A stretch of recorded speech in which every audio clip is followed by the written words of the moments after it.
belajar. Mari kita berdoa mulai. Berdoa selesai. Oke, biar lebih akrab kita perkenalan dulu ya. Oke, perkenalkan nama Ibu Nur Asyatunti dari mahasiswa IAIN Metro jurusan Statistik IPS. Ibu tinggal di 38A Bojorejo. Oke, silakan untuk kalian untuk memperkenalkan diri. Izin memperkenalkan diri, nama saya Yoga Deni Prasetya, asal sekolah SMP Negeri 2 Batanghari, asal rumah Gedung 50A. Izin memperkenalkan diri, nama saya Safra Ismail Jana, asal sekolah SMP Negeri 2 Batanghari, alamat rumah Siti Basuki 51B.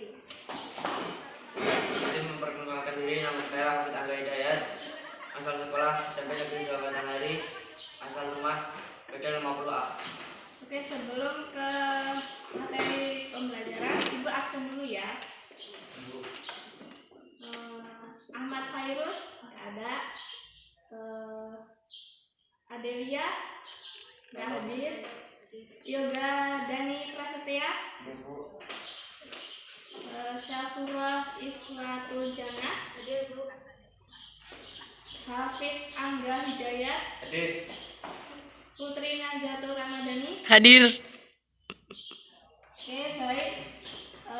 Di sini Ibu akan menjelaskan materi pada pagi hari ini, yaitu dengan judul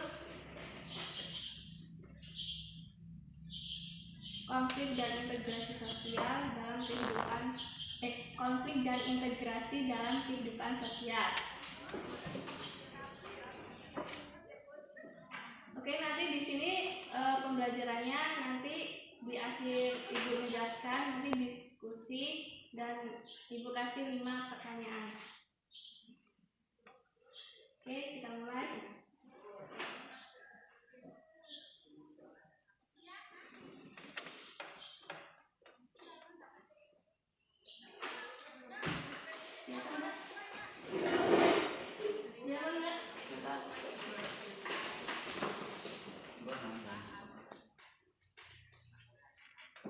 Sekarang kita buka halaman 119.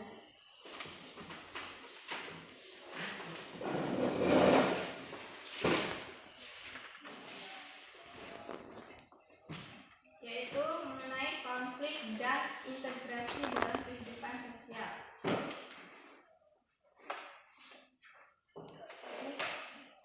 Pengertian konflik. Menurut Robert M.S. Rawang, konflik adalah perjuangan untuk memperoleh hal-hal yang langka seperti nilai, status, kekuasaan, dan sebagainya dengan tujuan tidak hanya memperoleh keuntungan, tetapi juga untuk menundukkan pesaingnya. Konflik terjadi karena benturan kekuatan dan kepentingan antara satu kelompok dan kelompok lain dalam rangka memperebutkan sumber-sumber kemasyarakatan, ekonomi, politik, sosial, dan budaya yang relatif terbatas. Selanjutnya yaitu faktor-faktor penyebab konflik. Yang pertama, perbedaan individu. Setiap manusia kan memiliki sifat yang berbeda, walaupun itu kembar pun secara fisik kan berbeda, tapi secara tingkah laku dan perasaan juga berbeda. Nah, walaupun dari perbedaan itu akan terjadilah konflik. Yang kedua yaitu perbedaan latar belakang kebudayaan. Setiap orang memiliki ciri, kebiasaan,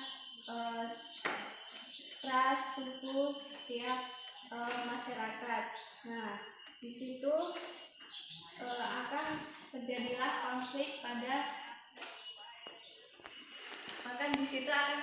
konflik sosial. Perbedaan kepentingan. Semua orang kan membutuhkan kepentingan yang berbeda-beda.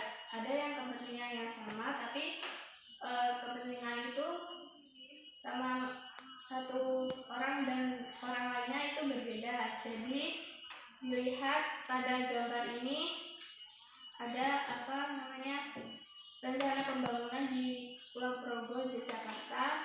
Itu pemerintah akan mendirikan bandara untuk meningkatkan masyarakat ekonomi di sekitarnya. Namun sebagian warganya itu tidak setuju karena lahan pertaniannya itu akan dibangun untuk bandara, maka warga tuh tidak terima, maka terjadilah konflik itu. Nah, selanjutnya yaitu perubahan nilai dan cepat. Perubahan nilai dan cepat, misalnya sekarang kan di masa pandemi tuh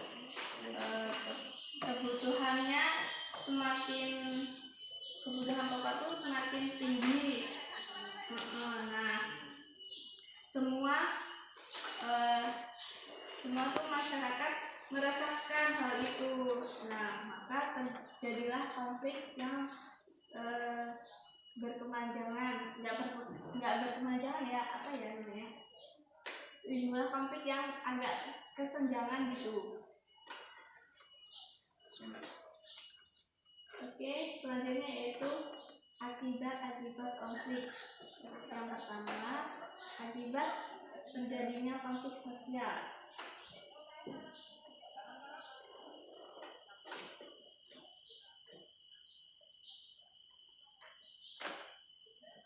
Meningkatnya solidaritas sesama anggota kelompok. Maksudnya itu setiap kelompok kan kalau konflik atau perang kan mencari orang toh. Nah, mencari orang tuh untuk tidak melihat ras, suku atau kebudayaannya. Nah, itu untuk melawan kelompok yang lainnya, biar saling gabung gitu. Oke, yang kedua yaitu retaknya hubungan antar individu atau kelompok. Maksudnya retaknya hubungan antara individu atau kelompok yang dulunya bersatu sekarang merenggang akibat konflik yang sedang terjadi. Terus terjadinya perubahan kepribadian para individu. Maksudnya terjadi perubahan tingkah laku terhadap organisasi yang diikuti. Misalnya dia mau gini harus ngikutin ini. Nah, itu terjadilah perubahan tingkah laku. Yang selanjutnya yaitu rusaknya harta benda dan bahkan hilangnya nyawa manusia. Nah, konflik itu bisa hilangnya harta benda seluruhnya, misalnya kayak pembangunan, termasuk juga hilangnya nyawa terhadap konflik yang kita ikuti. Terus yang selanjutnya yaitu terjadinya akomodasi, dominasi, bahkan penaklukan salah satu pihak yang terlibat dalam pertikaian. Maksudnya mengatasi konflik atau masalah ke dalam dua pihak, misalnya dalam meja hijau. Tahu meja hijau? Di pengadilan agar konflik itu bereda secara damai dan aman. Oke, selanjutnya itu cara menangani konflik. Yang pertama, menghindar. Kalau kita tidak tahu apa penyebabnya konflik itu, ya kita nggak usah ikut-ikutan, kita menghindar aja, nggak usah berkeluar-keluar gitu loh, tahu berkeluar, ayo gitu, ayo ikut, nggak usah ya. Nah, yang selanjutnya itu yang kedua, memaksakan kehendak. Nah, di dalam suatu kelompok konflik itu kan ada ketua. Nah, ketua itu melaksanakan kehendaknya yang ikuti. Nah, kita harus ikuti apa yang kemampuannya dia. Maksud yang ketiga yaitu menyesuaikan kepada keinginan orang lain.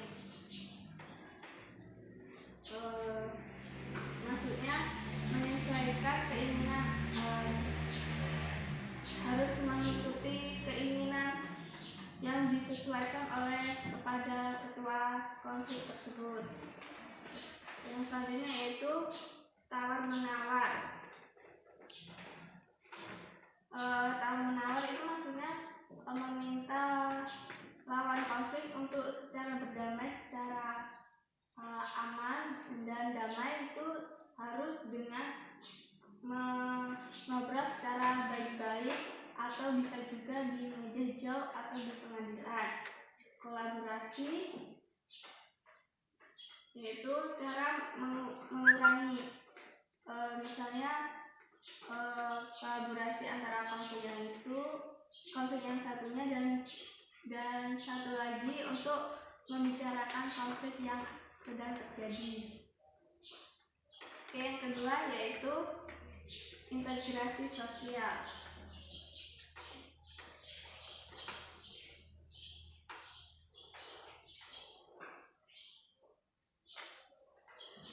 Oke, ini Ibu kasih contoh ya, macam-macam konflik. Ada yang tahu ini konflik apa?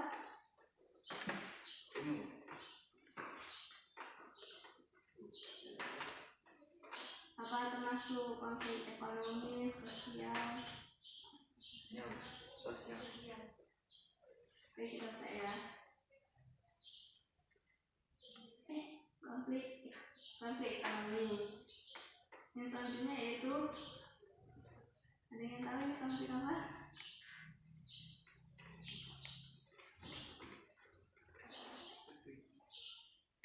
Yang kedua, nomor 2. Konflik politik. Ya, benar. Yang selanjutnya, ada yang tahu konflik apa? Konflik sosial. Oke, selanjutnya yang terakhir konflik apa?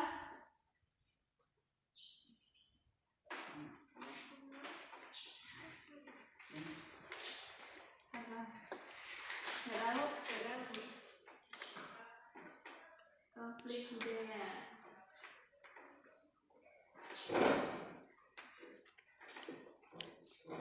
Oke, sekarang ke materi integrasi sosial. Faktor-faktor terbentuknya integrasi sosial. Integrasi sosial adalah proses penyesuaian unsur-unsur yang berbeda dalam masyarakat sehingga menjadi satu kesatuan. Unsur-unsur yang berbeda tersebut dapat meliputi ras, etnis, bahasa, kebiasaan, sistem nilai, dan lain sebagainya. Jadi, integrasi itu penyesuaian terhadap dua kebudayaan untuk menjadi masyarakat yang utuh dan menjadi satu kesatuan dalam kehidupan bermasyarakat.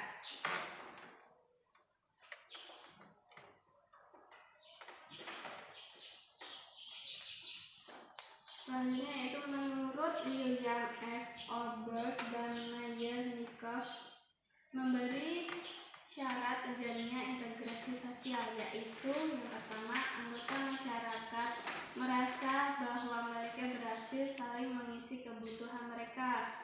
Jadi maksudnya integrasi sosial ini saling membutuhkan antara satu masyarakat dengan masyarakat yang lain, saling bergotong royong. Yang kedua yaitu masyarakat berhasil menciptakan kesepakatan konsensus bersama mengenai nilai dan norma. Yang ketiga yaitu nilai dan norma sosial itu berlaku cukup lama dan dijalankan secara konsisten. Selanjutnya yaitu faktor-faktor yang mempengaruhi cepat atau lambatnya proses integrasi. Yang pertama, homogenitas kelompok.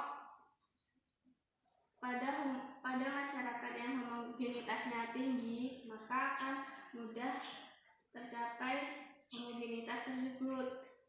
Demikian juga sebaliknya. Yang kedua yaitu besar kecilnya kelompok, jumlah anggota kelompok mempengaruhi cepat lambat integrasi karena membutuhkan penyesuaian di antara anggota. Yang ketiga, mobilitas geografis. Semakin sering anggota suatu masyarakat datang dan pergi, semakin besar pengaruhnya bagi proses integrasi. Yang selanjutnya itu efektivitas komunikasi. Semakin efektif komunikasi, semakin cepat pula integrasi anggota-anggota masyarakat tercapai.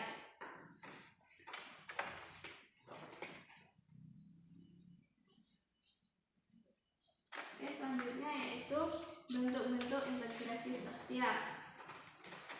Integrasi normatif. Integrasi yang terjadi akibat adanya norma-norma yang berlaku di masyarakat. Maksudnya integrasi yang berlaku dalam kehidupan norma atau nilai-nilai sosial yang ada di masyarakat. Misalnya kita kan menggunakan semboyan Bhinneka Tunggal Ika. Nah, kita berbeda-beda tapi tetap tujuan menjunjung tinggi nilai kebersamaan, nilai kegotong royongan agar kita masyarakat bersatu, tidak saling membedakan.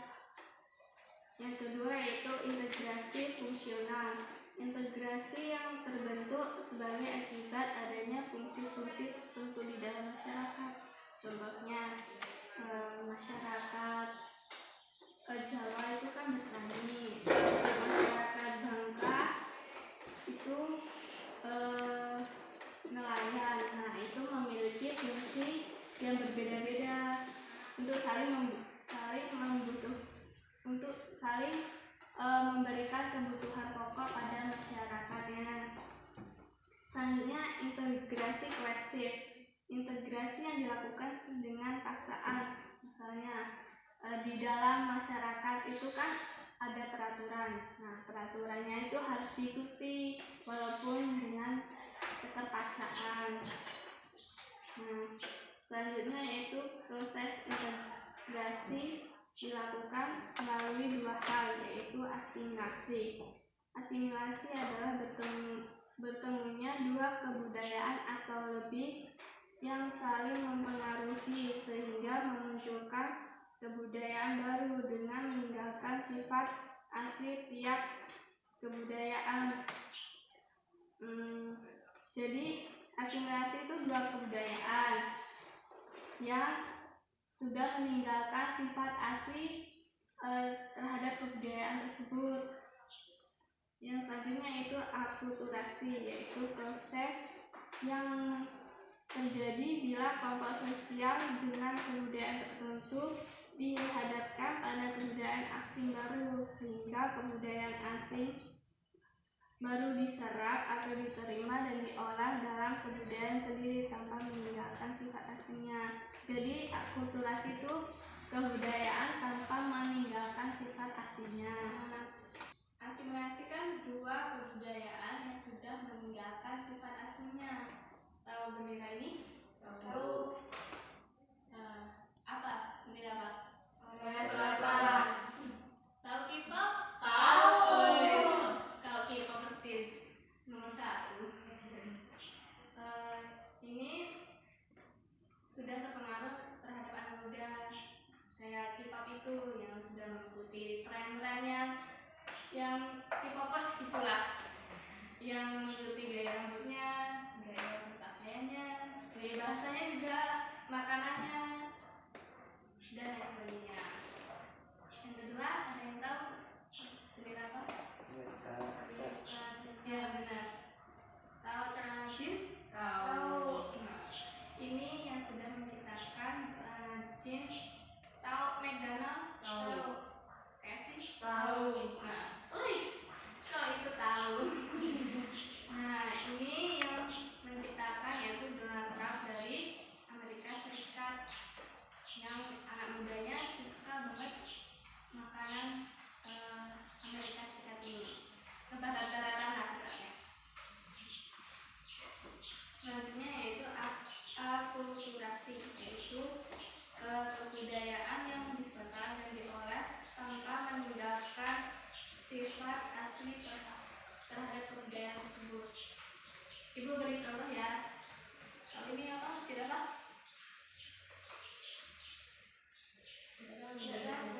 Ini Masjid Menara Kudus yang berada di Jawa Tengah.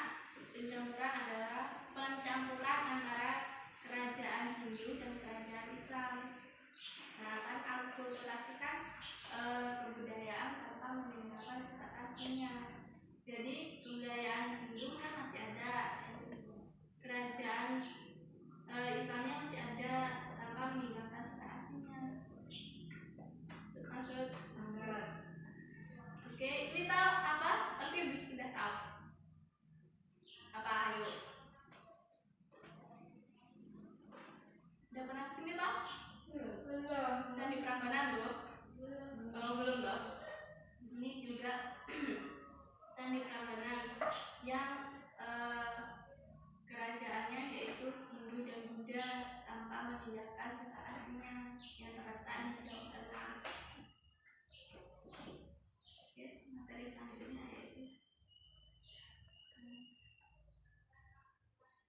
konflik itu.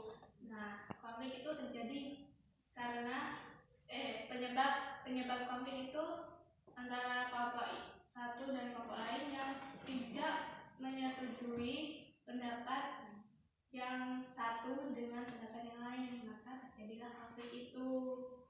Gitu. Maksud? Oke, sekarang Ibu ke materi diskusi ya. Kita berdiskusi ya. Oke, silakan. Ini silakan untuk kelas atas lembar. Sudah? Sudah. Jelaskan pengertian konflik menurut Robert M.S. Lawang. Jelaskan pengertian konflik menurut Robert M.S. Lawang.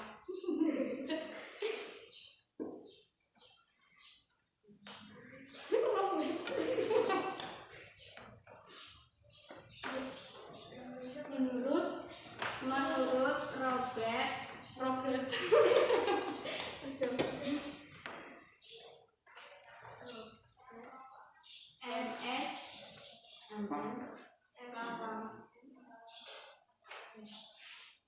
MS Lawang.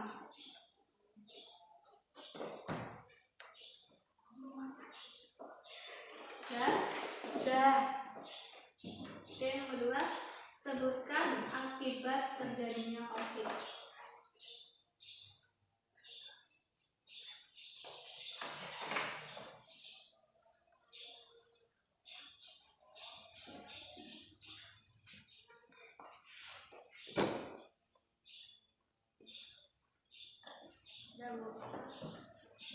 Oke, nomor 3, untuk mendapatkan jabatan politik. Untuk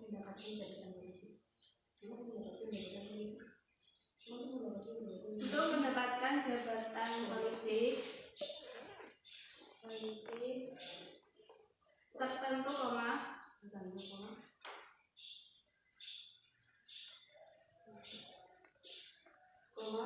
tentu terdapat persaingan.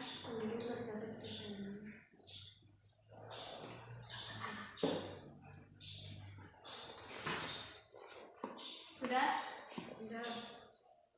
Yang dapat memunculkan konflik sosial.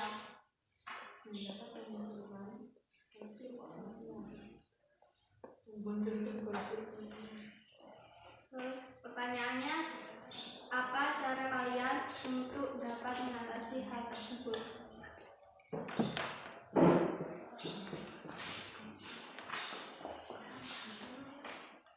Sudah?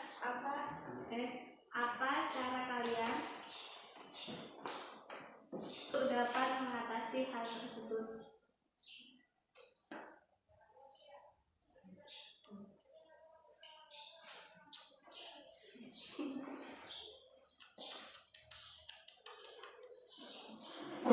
Sudah, Bu. Yang keempat yaitu jelaskan syarat agar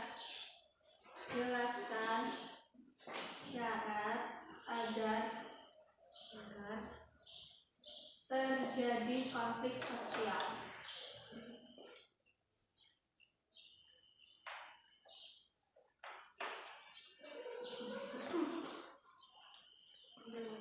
Nomor 5, apa perbedaan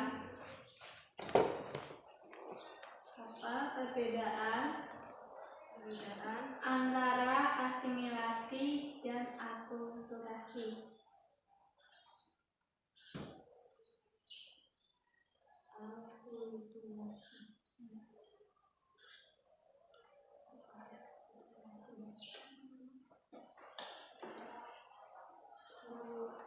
Oke, silakan berdiskusi dan nanti dipresentasikan ya. Ya. Presentasikan.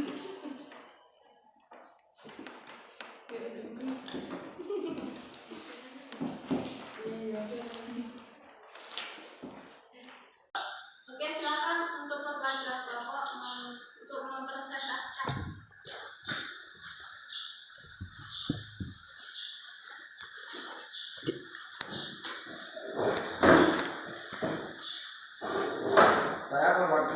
kelompok nama anggota Putri Nasatu Ramadhani, Sapuro Ismail Jana, Yudhani Prasetya, David Angga Hidayat.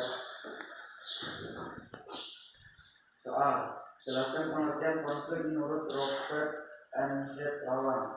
Jawaban: pengertian konflik adalah perjuangan untuk memperoleh hal-hal yang langka seperti nilai, status, kekuasaan, dan sebagainya dengan tidak hanya memperoleh keuntungan, tapi juga untuk mendukung kesehatan. 2.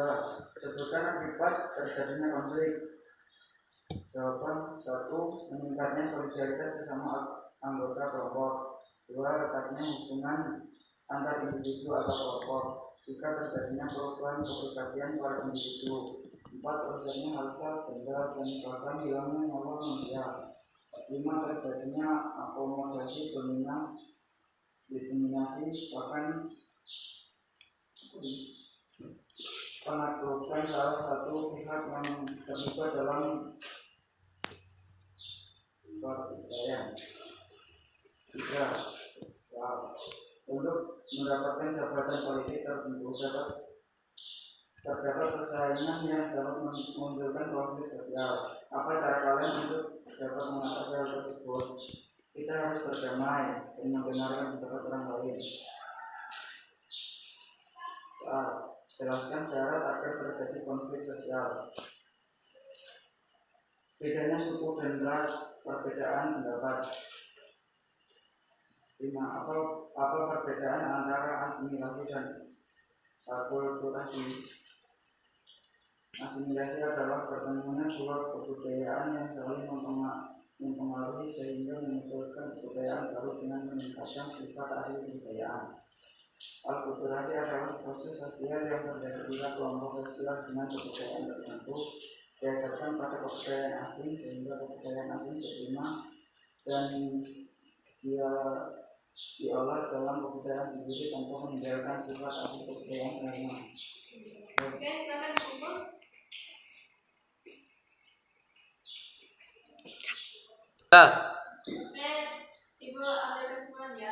Konflik adalah sekelompok orang yang ingin memperhatikan sesuatu hal dan memperjuangkan hal yang seperti nilai, kekuasaan, politik, dan lain.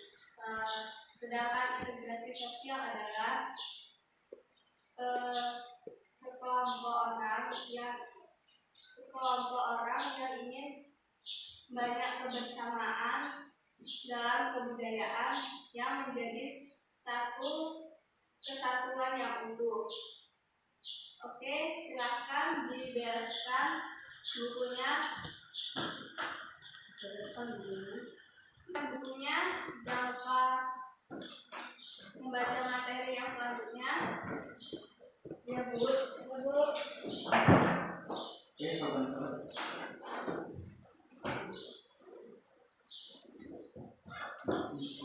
Silakan untuk ketua kelas memimpin doa. Mari kawan-kawan, sebelum masuk di pelajaran pada hari ini kita mulai.